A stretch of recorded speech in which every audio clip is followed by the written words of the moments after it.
यावर्षी एप्रिलमध्ये आम्ही ताडोबाच्या 4 सफाऱ्या केल्या. पहिल्या दिवशी 2 सफाऱ्या होत्या. त्यापैकी पहिली सकाळची सफारी होती कोलारा बफर गेटमधून. समर सीझनमध्ये कोलारा बफर गेटमध्ये वाघ निश्चितच दिसतो. पण यावेळी मात्र आमची पूर्ण निराशा झाली. माझ्याबरोबर माझे कार्यालयातले सहकारी होते आणि त्यांना वाघ पाहण्याची खूप इच्छा होती. पण पहिल्या सफारीत आम्हाला रानकोल्हे, रानडुक्कर दिसले. काळवीट आणि स्पॉटेड डिअर तर आहेतच आणि अनेक पक्षी दिसले. मात्र वाघाचं दर्शन दुर्लभ होतं. झालंच नाही आणि आम्ही थोडे निराश झालो होतो आणि आमची दुसरी सफारी होती सिरकडा गेटमध्ये. आणि सिरकडा गेटचं एक वैशिष्ट्य असं की हा तसा नावाजलेला गेट नाहीये. जसे कोलारा आहे त्याचप्रमाणे नवेगाव आहे किंवा मोहार्ले गेट आहे. पण सिरखेडा गेट तेवढा नावाजलेला नाही वाघासाठी. आणि त्याच्यामुळे थोडी शंका होती वाघ दिसेल की नाही. पण समर सीझन असल्यामुळं थोडी आशा सुद्धा होती. मात्र तिथे आम्ही ज्यावेळी 2:30 वाजता पोहोचलो दुपारी, त्यावेळी फक्त 2-3च जिप्सी उभ्या होत्या. त्यामुळे थोडं मन खट्टू झालं. आणि त्यातल्या त्यात गाईड सुद्धा आम्हाला म्हणाला की काय दिसेल की नाही सांगता येत नाही. आज सकाळी दिसला नाही, काल संध्याकाळी दिसलेला पाहूया. पण थोड्या वेळानंतर सफारी झाल्यावर आम्हाला एक शुभ संकेत मिळाला. आम्हाला भारद्वाजाची एक जोडी झाडावर प्रणय क्रीडा करताना आम्हाला दिसली. भारद्वाजाचं दर्शन हा नेहमीच शुभ संकेत मानला जातो आणि त्यानंतर चांगलं काहीतरी घडतंच. मलाही तसंच वाटलं की आपल्याला निश्चितच शेवटचा 1 तास जरी असला तरी वाघ दिसेलच. आणि मी तसं माझ्या सहकाऱ्यांना बोलूनही दाखवलं. आणि आम्ही थोडा वेळ भारद्वाज पक्ष्यांचं ते झुडपं पाहिलं आणि तिथे आसपास अजूनही काही पक्षी होते. ते पाहून आम्ही पुढे निघालो. तर खरंच भारद्वाजाचा जे दर्शन होतं ते आम्हाला शुभ संकेत ठरलं. आणि एका झुडपातून एक वाघाचा बच्चा पुढे येत असलेला दिसलेला. त्याच्याच पुढे अजून एक वाघाचा बच्चा बसलेला होता आणि हा वाघाचा बच्चा हळूहळू दबक्या पावलानं पुढे सरकत होता. का बरं असं करत असावा? चालत चालत पुढे आला. अतिशय दबक्या पावने, अतिशय शांत रीतीने आलाय आणि त्याने झेप घेतली दुसऱ्या वाघाच्या बछड्यावर. खरं म्हणजे ते दोघं भाऊ बहिणी आहेत असं ड्रायव्हरने आम्हाला सांगितलं. ते आहेत हिना आणि चार्जरची 2 बछडे. आणि त्याने आत्ता जे काही केलं ती प्रॅक्टिस होती. दुसरा प्राणी पकडण्याची प्रॅक्टिस होती. त्यांची जी आई आहे हिना, ती त्यांची सावध जे पकडते ते त्यांनी कधीतरी पाहिलं असावं, पाहत असावी. आणि त्याच्यामुळं पुन्हा आता आपल्या लाईफमध्ये सुद्धा आपल्याला पुढे हेच करायचंय यासाठी ते प्रॅक्टिस करत असावे. आईकडून मुलं भरपूर शिकत असतात. वाघाचे बच्चे सुद्धा शिकत असतात. आणि पुढच्या जीवनात जगण्यासाठी आपल्याला हा संघर्ष करावा लागणार आहे. त्या दृष्टीने आतापासूनच त्यांची तयारी चालू असते. पहा किती मस्ती करतायत. मगाशी त्यांनी झेप घेतली, आता दोघे शांतपणे बसलेले आहेत पहा. असंच आपण सुद्धा लहानपणी हेच करत असं आपल्या भावंडांबरोबर अशीच मजा मस्ती करत असू. कधी भांडायचं, कधी रुसवा फुगवा धरायचा आणि कधी एकत्र बसायचं. हे पहा, पहिला उठला, आता दुसरा बछडा सुद्धा तिकडून आता उठणार. हे काय करतोय बरं? हे तर तो माझ्या मते मार्किंग करतोय. मार्किंगची प्रॅक्टिस आहे. वाघ मोठे झाल्यावर, स्वतंत्र झाल्यावर आपली सरहद्द निश्चित करतात आणि फिरत असतात. आणि त्या सरहद्दीमध्ये दुसऱ्या वाघाला यायला देत नाहीत. आणि त्यांची मार्किंग करण्याची ही पद्धत असते. नखाने ते मार्किंग करतात किंवा युरिनचं स्प्रे टाकून सुद्धा ते मार्किंग करत असतात.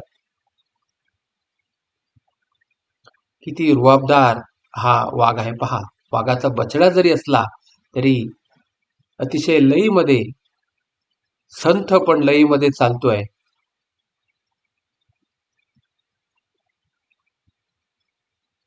थोडे लांब होते आणि आमच्या बरोबर आम्ही आलो त्यावेळी पहिली एकच जिप्सी आमची होती. हळूहळू सगळीकडे मेसेज गेले आणि 3-4 जिप्स्या आमच्या बाजूला येऊन उभ्या राहिल्या.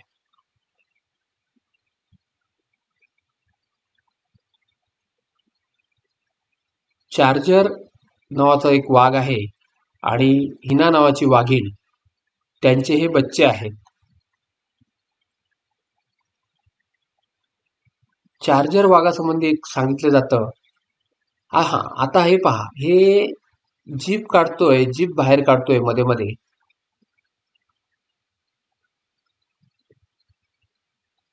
हे ग्रुमिंग आहे, एका प्रकारचं ग्रुमिंग म्हणतात त्याला. उष्णता असेल, हवेत उष्णता असल्या कारणाने तो अशा प्रकारची जीभ काढतोय. स्वतःला शांत करण्यासाठी ह्या शरीराच्या हालचाली आहेत.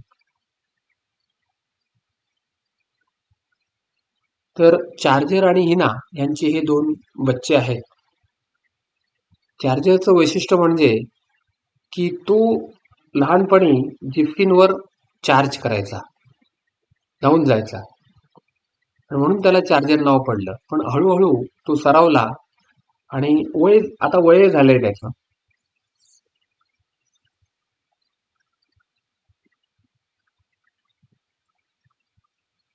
आणि हिना ही सुद्धा इथली प्रसिद्ध वाघीण आहे सिरखेडामधील. तिचे हे 2 बच्चे.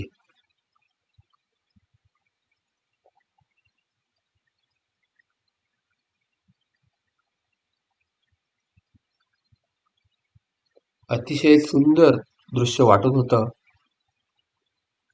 अतिशय फिअरलेस असलेले हे वाघ, त्यांच्या समोर आमच्या 3-4 जिप्स्या होत्या, पण न घाबरता त्यांच्या या क्रीडा चालू होत्या.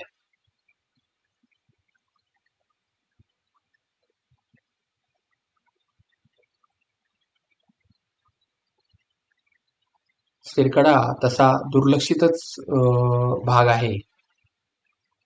मात्र समर सीझन मध्ये सगळ्याच गेटला गर्दी असतेच. सहजासहजी ताडोबाचं बुकिंग मिळू शकत नाही, कारण वाघाचं दर्शन ताडोबामध्ये हमखासच होतच.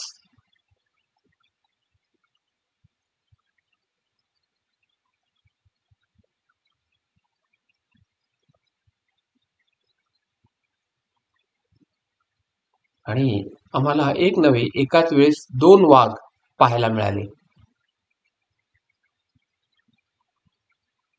हे पहा, कशी मस्ती चालली आहे.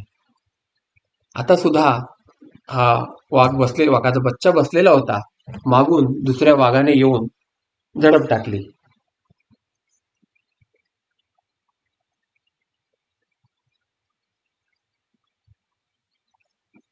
पुन्हा आळसावल्यासारखे बसायचे, पुढे काही वेळ चालायचे, पुन्हा बसायचे आणि पुन्हा पुढे चालू व्हायचे. जवळजवळ अर्धा पाऊण तास आम्ही त्या जागेवर होतो आणि वाघांचा हा खेळ पाहत होतो. आता एक बच्चा पुढे आलेला आहे, पुन्हा बसला. आता थोडा आमच्या जवळ आलाय, आमच्या जिप्सीच्या हा जवळ आलेला आहे.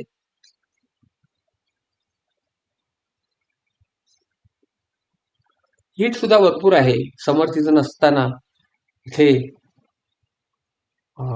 वातावरणात गरमी भरपूर आहे, हीट आहे.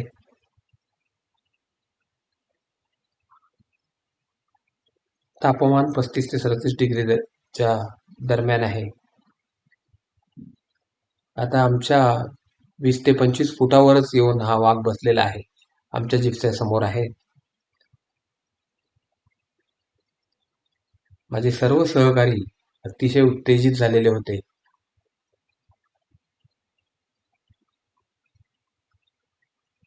आणि सर्वांनी पहिल्यांदा होप्सच सोडलेल्या होत्या की आज आपल्याला वाघ मिळणार की नाही, दिसणार की नाही, याबाबत सगळ्यांच्या मनातच शंका होत्या.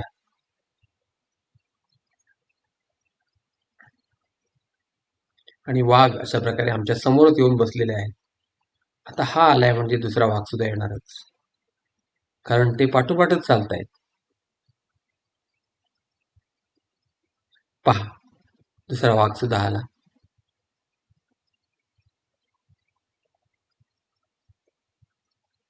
किती मस्ती चाललेली आहे, किती प्रेम आहे पहा दोघांमध्ये.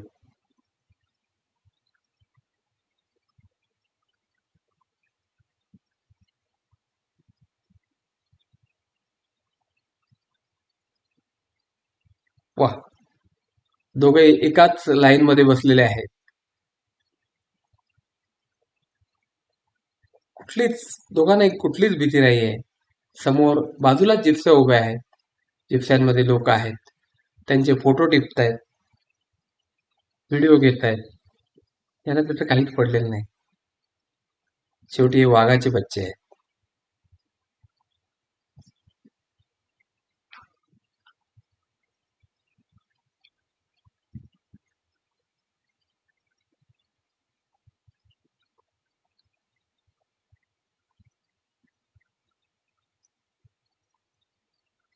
आपल्याच धुंदीत असलेले हे दोघे वाघाचे बच्चे.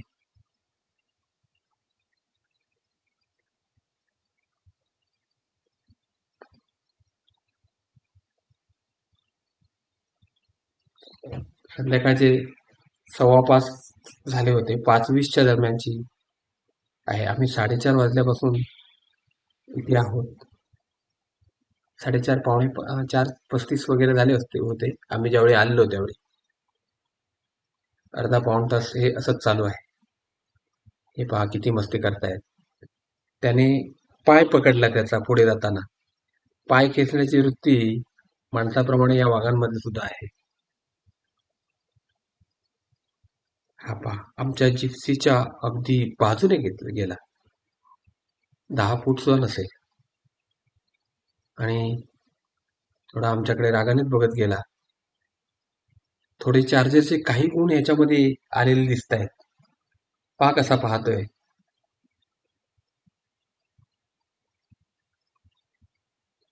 तो आम्हाला विचारतोय, मेरे अंगणे में तुम्हारा क्या काम आहे? माझ्या क्षेत्रात तुम्ही कशाला आलात? हे तर माझं क्षेत्र आहे. पहा, पहिला उठला, आता दुसरा जायला निघाला.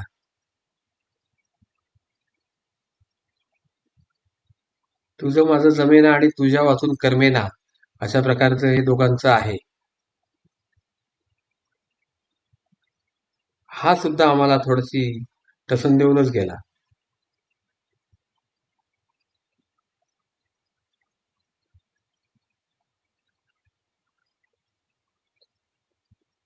जंगलात वाघ पाहणं हा नेहमीच नवीन प्रकारचा अनुभव असतो.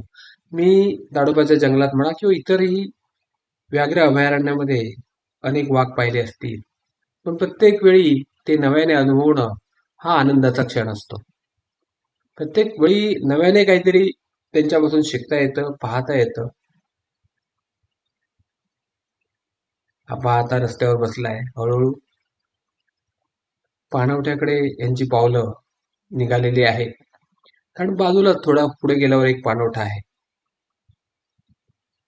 पण सहज जातील ते वाघ कसे?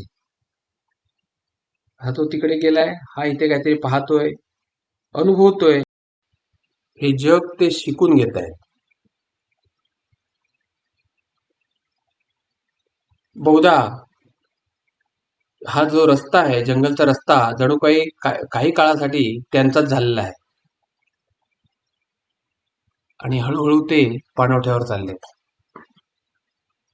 कशी रुबाबदार चाल आहे. हा काय करतोय? हा पुन्हा मार्किंगची प्रॅक्टिस करतोय वाटतं. हा थोडा जास्त खोडकर वाटतोय.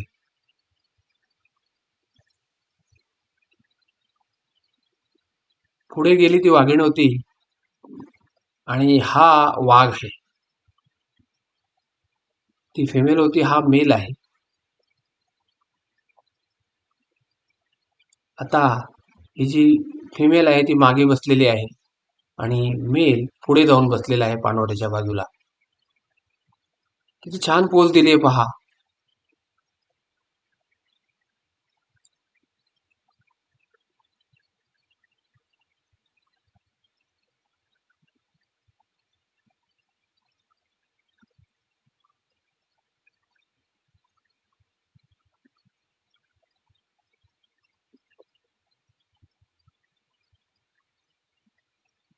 थंड वातावरण असावं पाणवठ्याच्या बाजूला असल्या कारणाने गरमीच्या वातावरणात पाणवठ्याला च्या बाजूला थोडी ओलाई असते आणि ओलाईच्या वर जवळपास जाऊन बसलेले आहेत.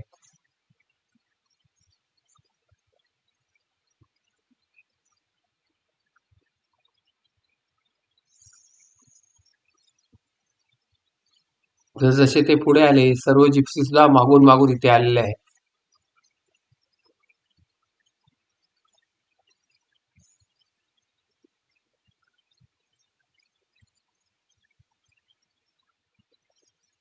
इथेच छोट्या डबक्यात थोडं पाणी आहे, तिथे पाणी पित आहे. खाली मोठ्या प्रमाणात पाणी आहे, पण खाली उतरायला थोडे घाबरत असावेत आणि पाणी पित आहे. वाघाचा बच्चा हळूच दचकून उभा राहिलाय, दचकलाय. कशाचा तरी आवाज आलाय त्याला. आणि गाईड आम्हाला बोलले की त्याची आई आली आहे, आईने आवाज दिलाय. आम्हाला एक क्षीण स्वरूपात एक आवाज ऐकायला आला आणि आईचा आवाज बरोबर पाणी पिणे सोडून हा बच्चा निघालाय आईकडे जायला.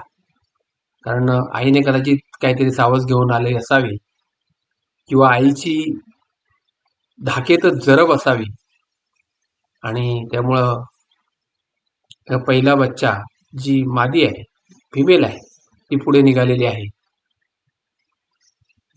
आणि थोडं स्पीड आहे तिच्यामध्ये जाण्यामध्ये, चालण्यामध्ये. आणि ती गेली बघा. हा जो दुसरा होता बछडा तो सुद्धा आता पळत पळतच चाललेला आहे आणि हे पुढे पोहोचलेले आहेत आणि आता हे आईकडे निघालेले आहे.